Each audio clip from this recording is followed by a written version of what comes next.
1,89,000 करोड़ भी अगर हम लें तो एक व्यक्ति के ऊपर 1 लाख का खर्च है। आप किस प्रकार से विकसित भारत बनाओगे? और मोदी की गारंटी, मोदी की गारंटी, पिछली गारंटियां पूरी कर दो भाई, ये देश त्रस्त है। प्रोफेसर डॉक्टर कृष्ण चंद कारसा, अखिल भारतीय कांग्रेस कमेटी के विचार बुद्धिजीवी विभाग का राष्ट्रीय महासचिव हूँ। हरियाणा, पंजाब और हिमाचल प्रदेश के विचार विभागों का प्रभारी हूँ और हरियाणा प्रदेश मैनिफेस्टो कमेटी का मेंबर हूँ और कुरुक्षेत्र विश्वविद्यालय का पूर्व रजिस्ट्रार हूँ। आज देश और प्रदेश के कई राजनीतिक जो हालात हैं उनके ऊपर ये प्रेस वार्ता निमंत्रित की गई है और आप साथियों को कष्ट दिया गया है। सबसे पहले तो मैं किसान आंदोलन की बात करना चाहता हूं कि शंभू बॉर्डर पर जो हरियाणा पंजाब की सीमा है वहां पर किसानों के आगे 8-8 लेयर लगा दी गई हैं, कीले गाड़ दी गई हैं, कंटेनर लगा दिए गए हैं। ऐसा अनुभव होता है कि जैसे भारत पाकिस्तान का युद्ध होने वाला है। लगभग 2 वर्ष पूर्व जब कुंडली बॉर्डर पर हिंदुस्तान के किसानों ने 3 काले कानूनों के विरुद्ध बहुत बड़ा आंदोलन किया था, उस आंदोलन को समाप्त करने के लिए भारत सरकार ने तीनों कानूनों को वापस लिया और मोदी जी ने ये गारंटी दी थी कि मैं एमएसपी पर कानून बनाऊंगा। लेकिन 2 वर्ष बीत चुके हैं, अभी तक ना तो उन्होंने कानून बनाया और उस पर एक समिति बिठाई थी, ना उस समिति की रिपोर्ट। इससे परेशान होकर के देश के किसान एक बार फिर आंदोलनरत हैं, प्रदर्शन कर रहे हैं। आज मोदी जी कहते हैं कि मोदी की गारंटी, मोदी की गारंटी। मेरा उनसे निवेदन है कि आपकी पिछली गारंटियों का क्या हुआ? आपने कहा था 2014 में जब आप शुरू में आए कि प्रत्येक हिंदुस्तानी के खाते में 15-15 लाख आएंगे। आपने कहा था कि हम 1 वर्ष में 2 करोड़ नौजवानों को रोजगार देंगे। आपने कहा था कि स्वामीनाथन की रिपोर्ट लागू करेंगे और 2022 तक किसान की आय दुगनी कर देंगे। ये सब चीजें तो आपने लागू नहीं की। उल्टा आपने हिंदुस्तान की जो संवैधानिक संस्थाएं हैं उन पर इतनी चोट की है और उनको इतना डराया है, वो भयभीत हैं। इस देश का राज संविधान से चलता है। हिंदुस्तान के हर नागरिक को संविधान के मुताबिक अपनी बात कहने का अधिकार है। हिंदुस्तान के हर नागरिक को संविधान के अनुसार प्रदर्शन करने का अधिकार है। हाँ, अब उच्चतम न्यायालय ने इस पर संज्ञान लिया और कहा कि जितने भी रास्ते हैं आम जनमानस के लिए उनको खोल दिया जाए, नहीं तो लोग कहां आपने अंबाला भी बंद कर दिया, शाहबाद भी बंद कर दिया, करनाल भी बंद कर दिया, कुंडली भी बंद कर दिया। अरे इन किसानों को जाने दो। हाँ, दिल्ली जाकर यदि ये कोई हिंसक प्रदर्शन करते हैं तब आप इनके खिलाफ कार्रवाई कीजिए। आपने वहीं पर क्यों रोक दिया इनको? फिर आप बार बार कहते हैं कि हमारी गारंटी है, हमारी गारंटी है। संवैधानिक संस्थाओं को आपने अभी नया नया चंडीगढ़ के मेयर के चुनाव में इन लोगों ने वोटों की चोरी की। जो वहां के रिटर्निंग ऑफिसर थे बिल्कुल कैमरे में दिखाई दे रहे हैं कि उन वोटों को इनवैलिड, अवैध करार देते हुए उन पे निशान लगा रहे हैं। मैं सलाम करता हूं हिंदुस्तान के उच्चतम न्यायालय,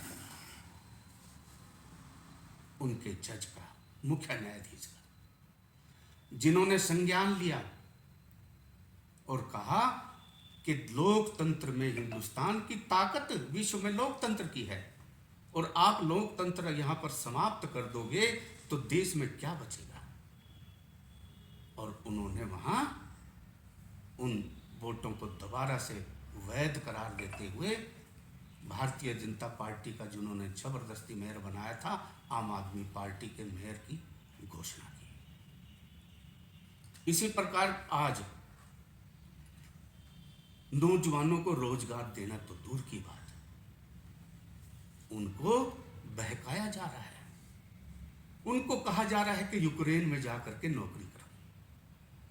अरे यूक्रेन में पहले ही लोग मर रहे हैं और भारतवर्ष के लोग, बच्चे वहां जाकर के नौकरी करेंगे। इस क्षेत्र के विशेष रूप से करनाल में, मेरा गांव भी नीलोखेड़ी विधानसभा क्षेत्र में कारसा है, पैतृक गांव है मेरा। हर गांव से, क्योंकि नौकरी तो है नहीं, ना भारत सरकार के पास है ना प्रदेश सरकार के पास है, नौकरी है नहीं, बच्चे पलायन कर गए, विदेशों में चले गए। आप कहते हैं, हरियाणा प्रदेश की सरकार कहती है कि हमने खर्ची पर्ची बंद कर दी। बड़ा ढोल पीटते हैं इनके सारे कार्यकर्ता, मंत्री, एमएलए, खर्ची पर्ची बंद। मैं कहता हूं, इन्होंने खर्ची पर्ची तो बंद कर दी, लेकिन खर्चा पर्चा शुरू कर दिया। हरियाणा में 2 एजेंसियां हैं भर्ती करने की, हरियाणा लोक सेवा आयोग और हरियाणा कर्मचारी आयोग। हरियाणा लोक सेवा आयोग के कार्यालय में पंचकुला में जो उनके सेक्रेटरी सचिव थे नागर जी, उनकी अटैची में 3 करोड़ रुपए मिले। ये खर्चा है। और उन्होंने जब ये कहा कि मैं तो एक मोहरा हूं, इसमें बड़े बड़े मगरमच्छ हैं, 2-2 करोड़ में बोली थी एसडीएम लगाने की, तो उनको कहा कि तुम अपनी जबान बंद करो, थोड़े दिन सस्पेंड करके दोबारा बहाल कर देंगे, हमारा नाम नहीं लेना मगरमच्छ हो। ये है इनका खर्चा पर्चा। अब तक सैकड़ों पेपर लीक हो चुके हैं, कितनी भर्तियां इनकी रुकी हुई हैं, और ये कितना खिलवाड़ करते हैं नौजवानों से, इसकी कल्पना आप नहीं कर सकते। और एक वर्तमान ज्वलंत अपराध, कानून व्यवस्था। परसों कल उनका संस्कार हुआ। इंडियन नेशनल लोकदल जो हरियाणा की पार्टी है, उसके प्रदेश अध्यक्ष पूर्व विधायक श्री नफे सिंह राठी जी को सरेआम गोलियों से भून दिया गया। कहते जी हमने हरियाणा प्रदेश से अपराध खत्म कर दिया है। एक सर्वेक्षण रिपोर्ट है, मैं नहीं कह रहा हूं, भारत सरकार की सर्वेक्षण रिपोर्ट है, जिसमें उन्होंने बताया कि अपराध में और कानून व्यवस्था का चौपट होने में हरियाणा का नीचे से नंबर 2 है। और ये कहते हैं हमने कानून व्यवस्था कायम कर दी है। जब एक राजनीतिक पार्टी का प्रदेश अध्यक्ष और पूर्व विधायक सुरक्षित नहीं है मित्रों, और हम आप कैसे सुरक्षित हो सकते हैं।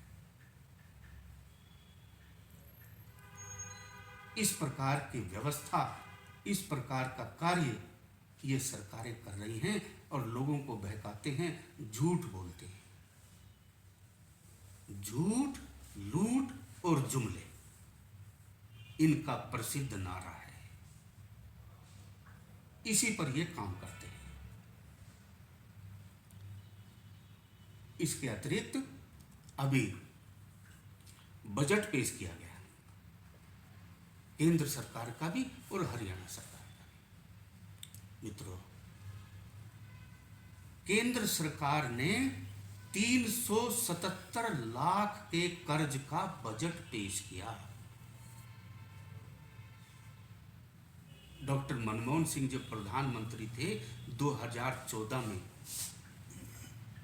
उसके बाद इन्होंने संभाला। मनमोहन सिंह के समय में 58 लाख करोड़ कर्ज था, आज 377 लाख करोड़ कर्ज है। प्रत्येक हिंदुस्तानी के ऊपर, आपके ऊपर भी, मेरे ऊपर भी 27,000 का कर्ज है। और कर्ज के ब्याज को देने के लिए और कर्ज लिया जाता है। हरियाणा प्रदेश ने बजट पेश किया, माननीय मनोहर लाल मुख्यमंत्री जी ने।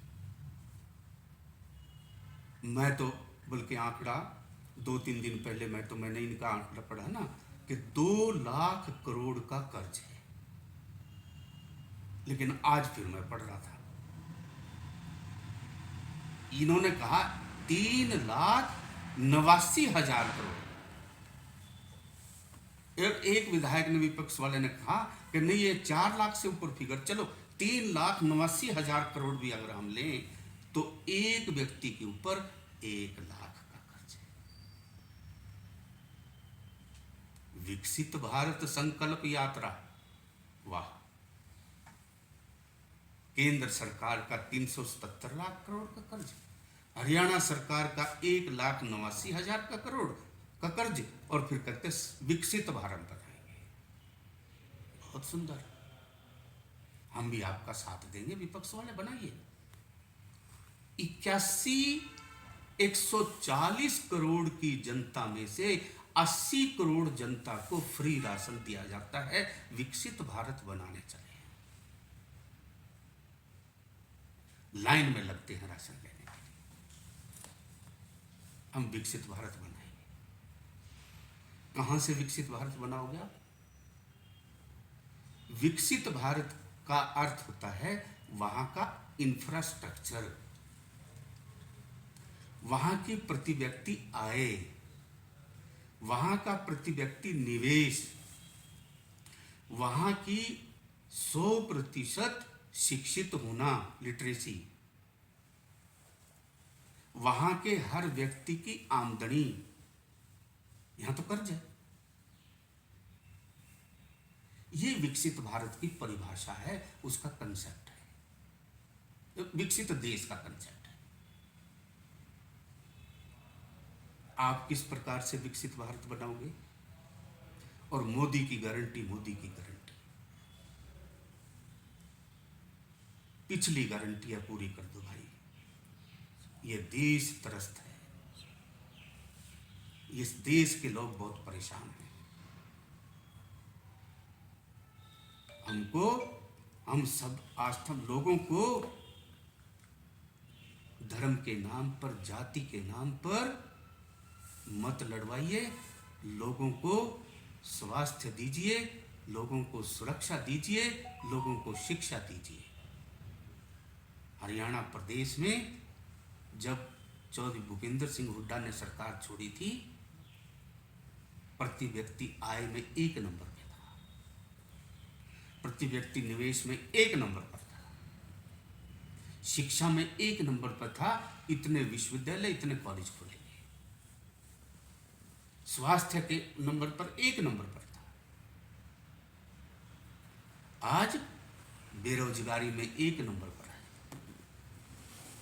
आज अपराध में 1 नंबर पर है। सर, मगर मुख्यमंत्री जी बोलते हैं मैं सभी को सुरक्षा नहीं दे सकता।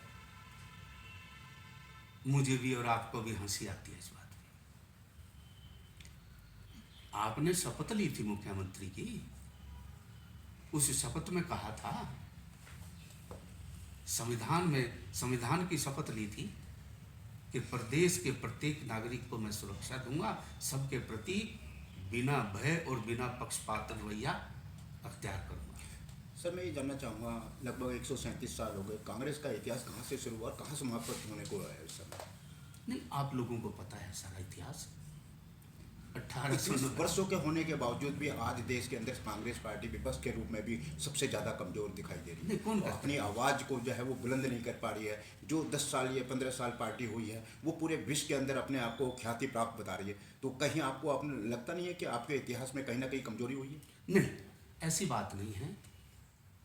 भारतीय राष्ट्रीय कांग्रेस जिसने इस देश को स्वतंत्रता दिलाई, उस समय में जितने भी लोग थे जो अंग्रेजों से स्वतंत्रता दिलाना चाहते थे, चाहे वो नरम दल के थे चाहे गरम दल के थे, जी। एक संगठन बनाया गया। एक झंडे के नीचे, एक संगठन के नीचे हम आज़ादी की लड़ाई लड़ी और वो भारतीय राष्ट्रीय कांग्रेस थी। उसमें मुसलमान भी थे, हिंदू भी थे, नौजवान भी थे, बुजुर्ग भी थे, महिलाएं भी थी। सब ने एकत्रित होकर के वो आज़ादी दिलवाई। मैं ये नहीं कहता हूँ कि उसमें वर्तमान शासन वाले लोग थे कि नहीं थे, वो सब इतिहास जानता, आप लोग भी जानते। जी। लेकिन अब जिन लोगों के विरुद्ध, अब ये देखो, बाहर जाते हैं महात्मा गांधी जी की पूजा करके आते हैं, यहाँ आते हैं तो गोडसे जी की पूजा करते हैं। ये दोहरा चरित्र ठीक नहीं है। सर कांग्रेस इतना बड़ा समुद्र है तो गठबंधन की क्या जरूरत पड़ी? नहीं, गठबंधन तो ये भारतीय जनता पार्टी ने भी किया है, एनडीए, उन्होंने नाम एनडीए दिया हुआ है। जब पीछे इंडिया गठबंधन में 28 पार्टियां आई थी, इन्होंने उससे ऊपर पार्टियां जोड़ करके दिखाई। हरियाणा प्रदेश में, वैसे तो पूरे देश में इंडिया गठबंधन हुआ है, लेकिन हरियाणा में हमारा आम आदमी पार्टी से गठबंधन है। एक सीट आम आदमी पार्टी को दी गई है कुरुक्षेत्र में, और करनाल सीट पर हम बहुत ही, करनाल क्या, हम 9 सीटों पर हम कांग्रेस पार्टी लड़ रही है। और आपको मैं बता दूं, अंदर लोगों में इतना रोष है कि हम 10 की 10 लोकसभा की सीटें जीतेंगे। और भारतवर्ष में ये तो कहते हैं ना 370 पार और एनडीए की 400 पार। हम इनकी तरह झूठ नहीं बोलते। सर 2024 में एक सेकंड में ये बात कर लो बस पूरी। हम इनकी तरह झूठ नहीं बोलते। हमारी इंडिया गठबंधन की सीटें 300 पार आएगी और भारत में इंडिया गठबंधन की सरकार नहीं। भाजपा तो कहती है कि 40 पार भी हो जाए तो ये कांग्रेस के लिए जीत है। नहीं, भारतीय जनता पार्टी तो जो मर्जी कहते रहिए, लेकिन हमारे कार्यकर्ता, देश के लोग, हमारा संगठन, हमारी बातें सारी, जो हमारी योजनाएं हैं और उनका जो झूठ है, वो लोगों को अब पता चल चुका है कि ये कितने जुमले करते हैं और धरातल पे कुछ नहीं है। 2024 की शुरुआत में ही भूपेंद्र सिंह हुड्डा जी यहाँ पे करनाल में आए थे नववर्ष पर, तो उन्होंने कहा था कि हमें गठबंधन की जरूरत नहीं है, पार्टी पहले से ही मजबूत है। तो अब इंडिया गठबंधन की बात कैसे आ रही है? समय और परिस्थितियां बदलती रहती हैं। राजनीति समय के साथ गठबंधन होता है, परिस्थितियों के साथ होता है। और जैसे समय पूरा इंडिया गठबंधन का, यह हमारा जो प्रदेश का नेतृत्व है उसका नहीं है, जो केंद्र नेतृत्व है उसने गठबंधन, आपने देखा होगा कल और परसों अखिलेश जी उत्तर प्रदेश में हमारे नेता राहुल गांधी जी की न्याय यात्रा में शामिल हुए और 17 सीटें दी गई, और 1-2 दिन में बंगाल में भी तय हो जाएगा और निश्चित रूप से हमारी सरकार में नहीं। सर मैं ये जानना चाहूँगा, अभी आपने ये कहा है कि केंद्र सरकार जो है वो 400 पार बता रही है और आपने 300 कहा है, तो आप को इतना कॉन्फिडेंस नहीं हो रहा है कि कांग्रेस को जो है वो उससे ज़्यादा बता करके जीते? हार या जीत तो वो बाद की बात है, लेकिन आपको इस समय भी आपको ये लग रहा है कि आप उनसे कम ही बता रहे हैं? आप, हमें आत्मविश्वास है, जिसको कॉन्फिडेंस कहते हैं, उनको अति आत्मविश्वास है, ओवर कॉन्फिडेंस। हम धरातल की बात करते हैं, वो झूठ की बात करते हैं, वो ईवीएम की बात करते हैं। ईवीएम पे भी मैं आपको बता दूं, अभी ईवीएम को लेकर के जो न्याय जस्टिस हैं वो पूरी दिल्ली के अंदर जो है धरना प्रदर्शन कर रहे हैं, तो ऐसे में आप किस तरीके से उसको देखना चाहते हैं? मैंने आपको पहले ही निवेदन किया है कि हिंदुस्तान में ईवीएम बंद होना चाहिए और भारतीय राष्ट्रीय कांग्रेस भी इसके पक्ष में है। कारण अभी और भारत के उच्च न्यायालय को मैंने सलाम किया है और इस बात के लिए भी सलाम करता हूं कि पहली बार आज़ादी के बाद देश के उच्चतम न्यायालय के न्यायाधीशों को मुख्य न्यायाधीश के नेतृत्व में प्रदर्शन करना पड़ रहा है कि ईवीएम बंद किया जाए, अर्थात ईवीएम में घपला है। कोई भी इंजीनियर बता सकता है कि वो हैक होती है और ये पहले से सेट कर लेते हैं। आज देखो विकसित देश, हमारा तो अभी सपना बहुत दूर का विकसित देश कनाडा, अमेरिका, इंग्लैंड, उन्होंने ईवीएम बंद करके मतपत्र पर आ गए। क्यों आए जी? हमारे से तो इंजीनियरिंग में, टेक्नोलॉजी में बहुत आगे हैं वो, और जब वो इतने आगे हैं तो उन्होंने क्यों बंद की? वो इसलिए बंद की ना, वो हैक होती है। और मैं सच बताऊं, इस बार अगर मतपत्रों से चुनाव हो गया ना देश में, ये 100 पार नहीं करते।